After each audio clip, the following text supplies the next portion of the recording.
ఈరోజు చాలా ఇంపార్టెంట్ విషయం, అందరూ జాగ్రత్తగా వినండి.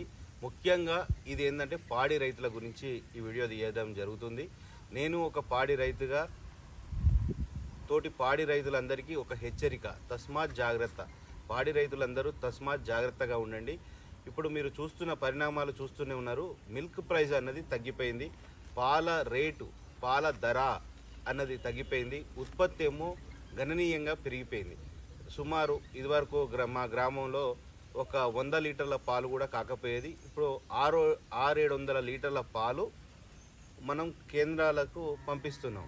అంటే ఇలానే అన్ని గ్రామాలలో కూడా 100 లీటర్లు 50 లీటర్లు కానీ పాలు కొన్ని వందల లీటర్లలో ప్రతి గ్రామంలో, అంటే లింగంపల్లి అయినా కావచ్చు, ఫతేపూర్ అయినా కావచ్చు, చాలా వరకు తండాలల్లో కావచ్చు, గమనీయంగా పెరిగిపోయింది.